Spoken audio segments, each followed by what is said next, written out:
Hey, and welcome to the AI Briefing Daily, your podcast for the most important AI news from the past 24 hours. Today is January 25th, 2026, and here are the latest AI updates. AI to enforce phone ban.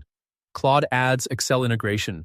Google Photos adds meme. Japanese creatives lose income. This episode is sponsored by Pickert. Power your operations with intelligent automation that gives you back time where it counts.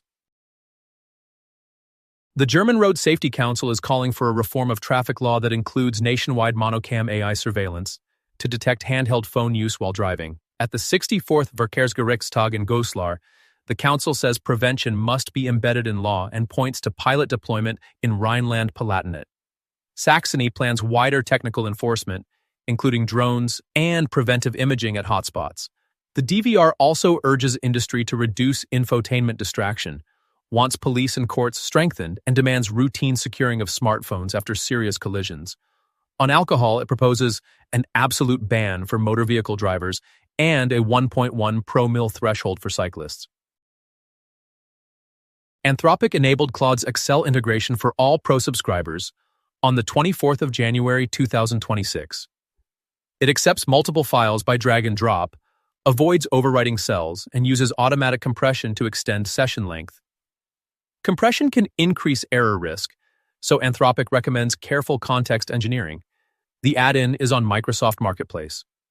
In an earlier update on the 27th of October 2025, Anthropic introduced finance features, Claude for Excel, based on Sonnet 4.5 in beta for business customers, new data links to Moody's, LSEG, and IERA, and 6 agent functions for due diligence and company analysis. Claude, like Copilot and ChatGPT, can still make errors. Ad break. Want a podcast like this one automatically created for your own topic? Pickert's automated podcast workflow turns your content into a complete show in minutes.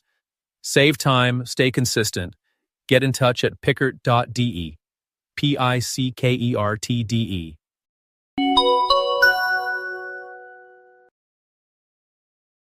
Google Photos in the United States now offers meme, a generative AI tool that turns your photos into personalized memes.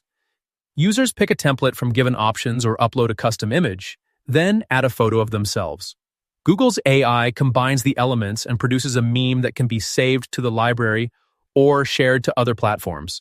The feature appears in the Google Photos app under Create.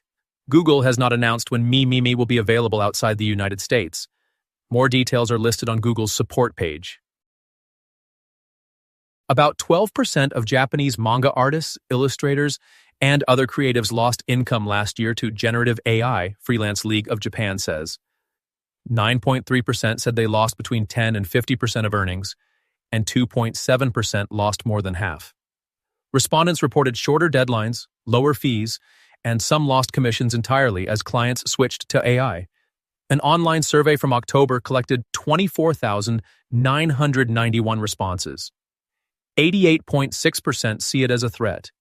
62.9% do not use AI and do not plan to. The League calls for training data transparency, labeling of AI works, and revenue sharing for creators. That was the AI news of the day. With this, you're perfectly informed for today. Would you like to create an automated podcast on your own topic? Get in touch with us, and we'll make it happen. Thank you for tuning in. See you tomorrow for the next AI briefing.